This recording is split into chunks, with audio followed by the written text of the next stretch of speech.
Thank you all for being here. It's a very important Business and Finance Committee meeting. Secretary, please call the roll. Trustee Atkins. Trustee Atkins. Trustee Canada. Here.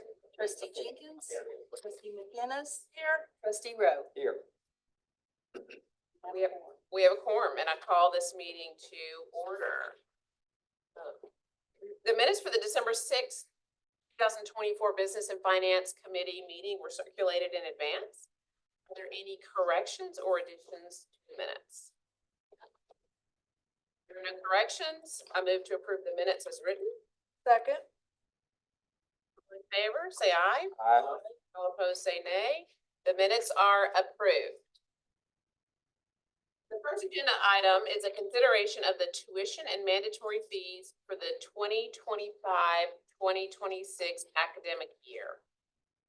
Prior to asking for a motion, I'd like to call on Vice President for Finance and Administration, Shahruz Rupavar, to provide information on this item. Thank you, Trustee Canada. Good morning, Board Chair, committee members. Our first item for your consideration is the request to increase tuition and mandatory fees for the 2025-2026 fiscal year. To combat the university's increased costs, we propose increasing our tuition and mandatory fees up to 5%. Our trailing 5-year increase would average to 2.7% per year.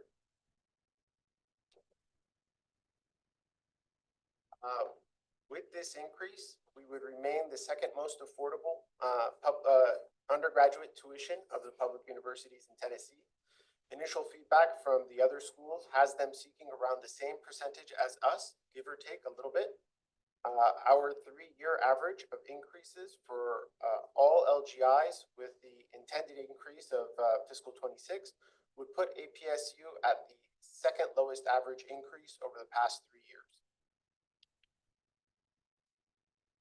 Our graduate tuition rate is also proposed to increase by up to 5% for the next fiscal year. Our trailing 5-year increase would average 2.7% a year as well.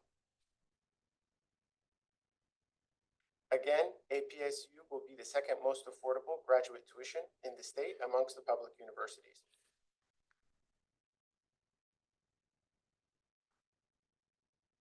Here's the increase in per credit breakdown for the undergraduate and graduates.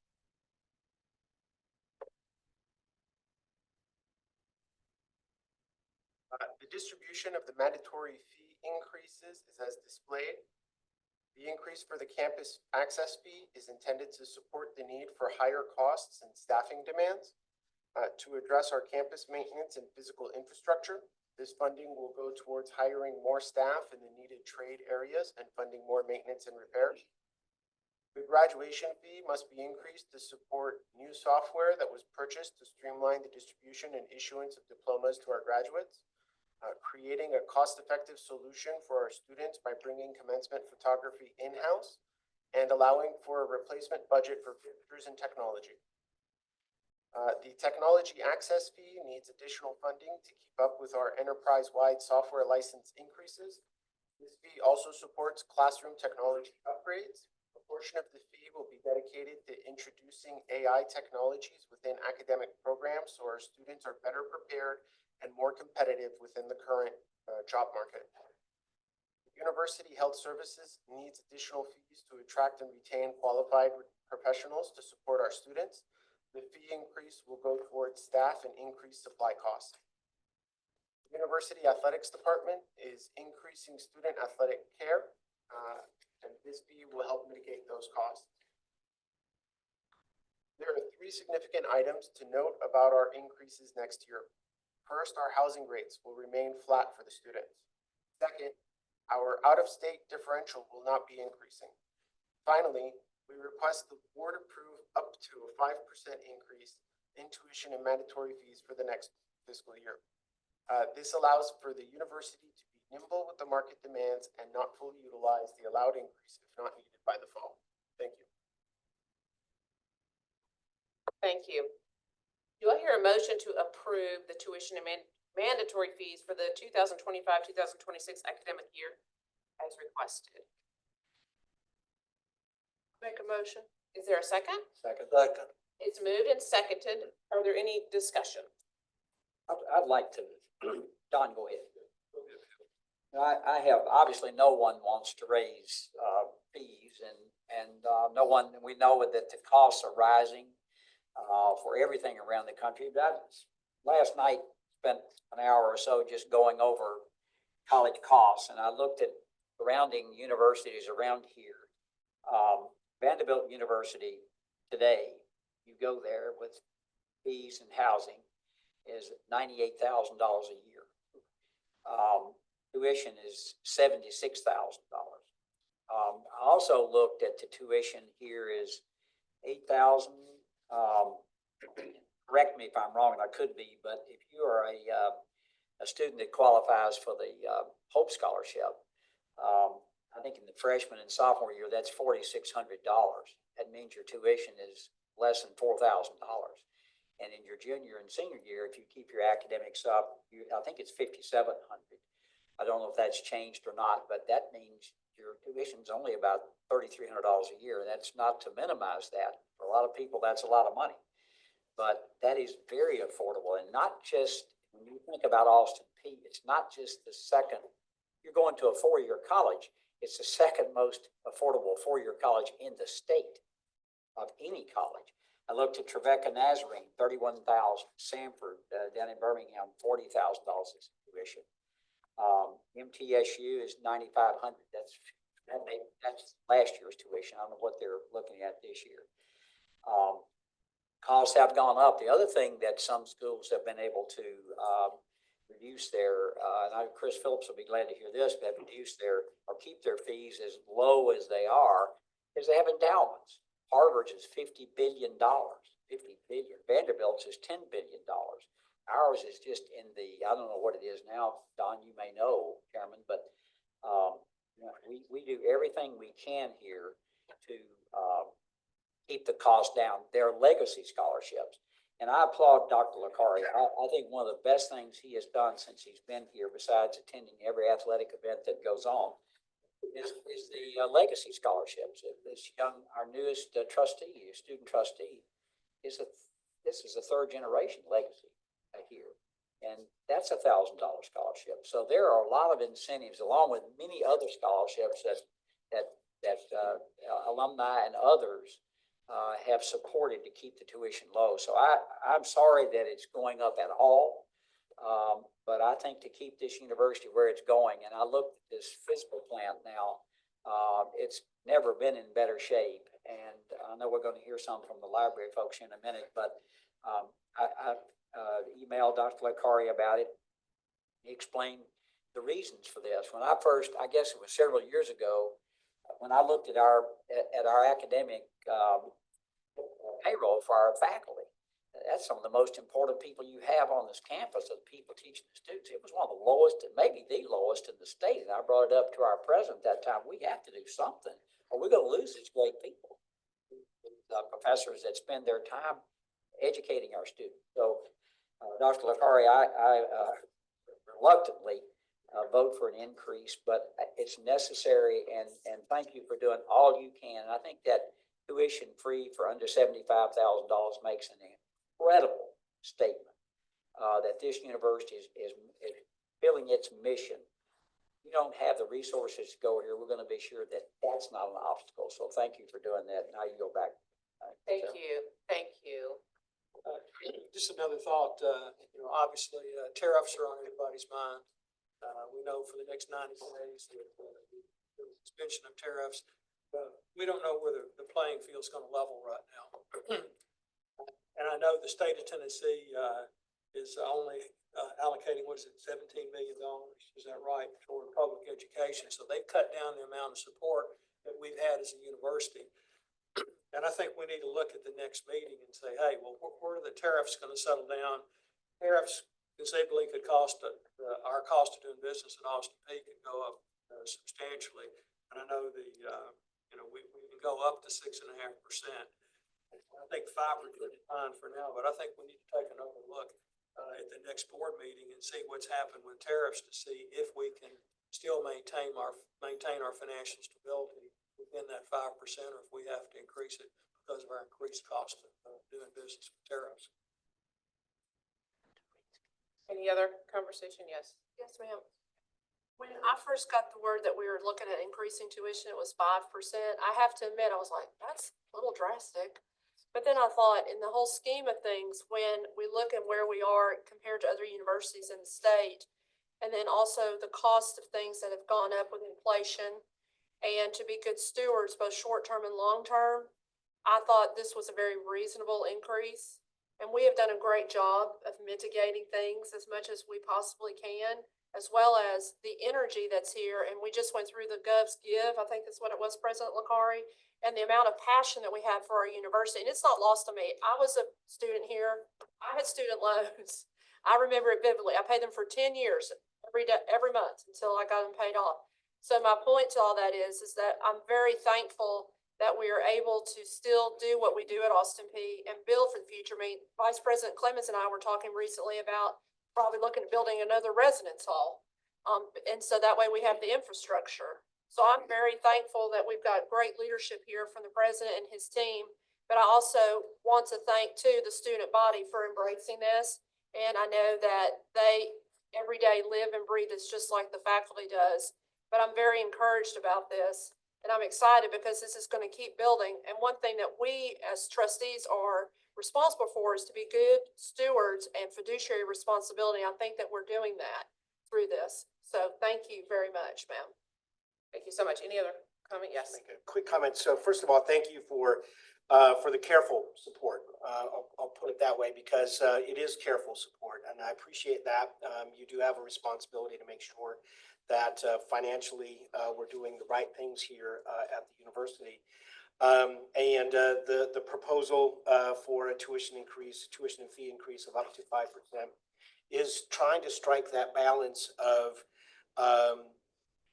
ensuring sufficient dollars to not only preserve the high quality educational experience that we have, but to augment that even further, but also not to the extent where we are beginning to price out our students, right? So we're trying to create that balance between commitment to quality while ensuring affordability remains. So we are the best value in education in the state. And I think with this proposal, we'll retain that first place status. I will also say that, through our variety of means, we do everything that we can to make sure that students are able to attend Austin Peay. Trustee Rowe mentioned the tuition free at Austin Peay initiative. That is very important for us. And the things that we have in place are working.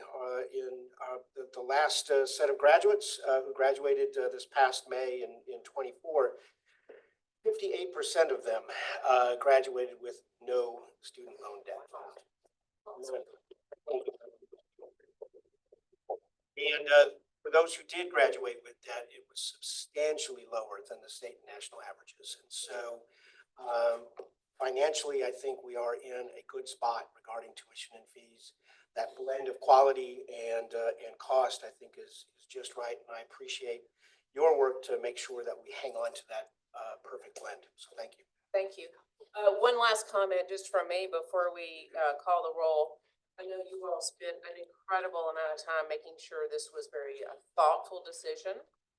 And as a business owner, I just have to comment that keeping and retaining your talented faculty and administration is critically important. And so people are changing lives of students. So good job for retaining them, having a reasonable increase. Secretary, please call the roll. Trustee Atkins? Trustee Canada? Yes. Trustee Jenkins? Yes. Trustee McInnes? Yes. Trustee Rowe? Aye. 5 ayes. Motion carries. Next on our agenda is the consideration of the non-mandatory fees for the 2025-2026 academic year. Vice President Rupivar will provide the information on this item. Thank you, Trustee Canada. You have a request before you to approve non-mandatory fees To clarify, the item before was for the approval of mandatory fees that all students pay. These fees presented are for your consideration are limited to the students enrolled in the specific program. The first fee is the creation of the Graduate Student Success and Access Fee. This per credit fee will allow for the creation of program coordinators to support advising and admissions for the graduate program. This fee will also be used to support student success initiatives for student research, projects, conference participation, and study abroad opportunities. The next item, currently the university collects $5 for each enrolled credit in computer science and engineering, then splits the fee between the two programs. This joint fee was created when the programs were much smaller. However, since then, they have grown and need additional program-specific funding. We're requesting to split an existing fee and increase the individual amounts. The increase in the computer science program would allow for the hiring of a dedicated advisor to support the growing population. The engineering, technology, and equipment fee will offset the increased equipment and technology fees needed for our program to remain relevant in the job market. We request you approve these non-mandatory fee increases as presented. Thank you. Do I hear a motion to approve the non-mandatory fees for the 2025-26 academic year? So moved. Is there a second? It's moved and seconded. Are there any questions or discussion? Hearing none, Secretary, please call the roll. Trustee Atkins? Yes. Trustee Canada? Yes. Trustee Jenkins? Yes. Trustee McGinnis? Yes. Trustee Rowe? Aye. 5 ayes. The motion carries. The next item on the agenda is informational. The review of the governor's budget recommendations by Associate Vice President for Budget and Finance, Sandra Hamilton, will provide this information. Good morning, and thank you, Trustee Canada. So I want to take just a minute of your time to update you on budget planning for fiscal year 26. We start the budget process, and the initial steps involve revenue projections. And this is what we know now, in conjunction, I guess, with what we just learned about the tuition increases. But the governor's recommended budget has been proposed for fiscal year 2026. It hasn't been formally approved yet. However, included in the governor's budget for APSU, there is an increase in our operating state appropriation of $2,274,500. As shown on this slide, the funds are earmarked for, first of all, the $656,700 for employee benefits that is related to health insurance premiums increase. The second item on this slide is $1,617,800, and that is an amount that comes to us through our formula funding. And this amount of money that we are receiving will go toward a 2.6% employee salary increase. So this is what we know coming from the governor's budget as a recurring increase to our state appropriation, $2.274 million. What I don't have on this slide is also included in the governor's budget is $2 million for capital maintenance. It kind of winds up our capital project for the Dunn Center HVAC project. I think we're in our last two phases of that. We've received $2 million, or that's in the budget, $2 million, and that's non-recurring funds. So this slide has our recurring funds, and then the $2 million is non-recurring. That concludes my information sharing. Questions if you have any? Back over to Canada. Any questions? Hamilton? This is just for information, so we do not, we have no action required on that. The next item is the review of the fiscal year 2023-24 financial report. Vice President Rupavar will provide this information. Trustee Canada, I'm pleased to report on the university's financial health. The following information is presented to help form a picture of how our university is faring compared to national healthy benchmarking standards. The information provided reflects the fiscal year that ended on June 30, 2024. In the following slides, the university is the orange line, green is the expected level of benchmarking, and red is the line of caution. The primary reserve ratio represents the sufficiency of university resources and their flexibility. It is the quotient of unrestricted and restricted assets over all expenditures. This graph represents our changes over the past 3 years. The university has remained above the line of caution and almost at the expected healthy line. The viability ratio represents the university's capacity to repay debt with reserves. This ratio is calculated as our unrestricted and restricted assets over all plant debt. As you can see, we've been keeping reserves steady and increasing while paying down debt. So our liability quotient has only improved over the past 3 years.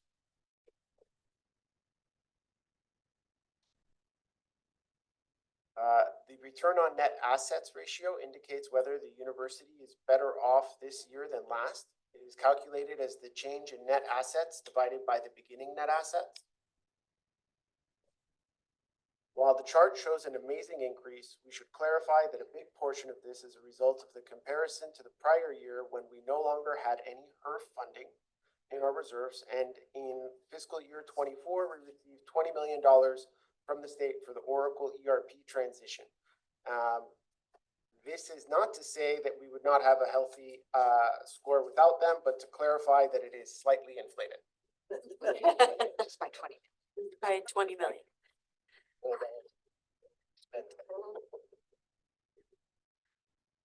The net operating ratio indicates whether the institution is living within available resources. The ratio is calculated as net operating income divided by all revenue. The significant decline in this graph is a representation of the elimination of the HERF funds given to the university to support operations because of lost revenue. The last 2 years show a more realistic representation of university performance. Well above the expectation line, this represents that our revenues are continuing to exceed expenses. The composite financial index takes a weighted calculation of all 4 previous ratios for the school to get a health score.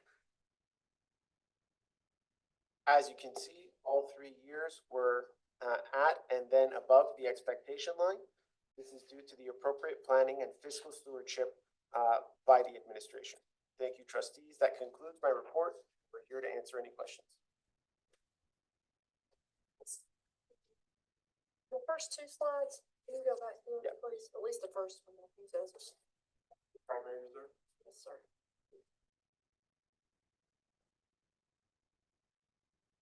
So the primary reserve and the viability, for example, I'm glad that we are at expected. It looks to me that's almost like break even, I guess, if you could say, right? If I'm understanding that incorrectly, please let me know, but hopefully it would be that we would be more than expected. Not just, it looks like break even. The expected is the benchmark of the national standards set by the National Association of College and University Business Officers. And so that is really just a goal for a university to be at that number. That's what it represents, not necessarily a break even. It is a positive amount because our ratio does exceed our expenses. And that would be the same for like the next one too, the viability ratio. Correct.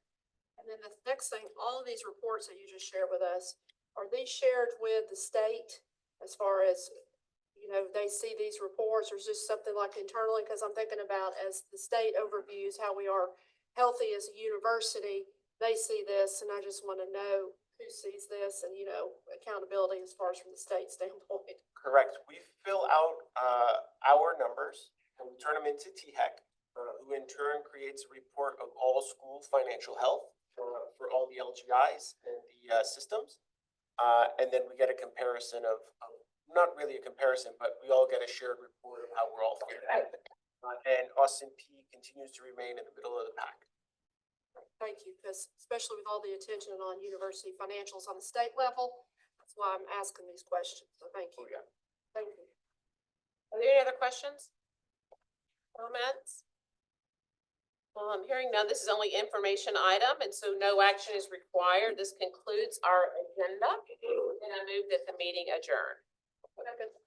It's moved and seconded that the meeting adjourn. All those in favor say aye. Aye. Those say nay. The ayes have it, and the meeting is adjourned.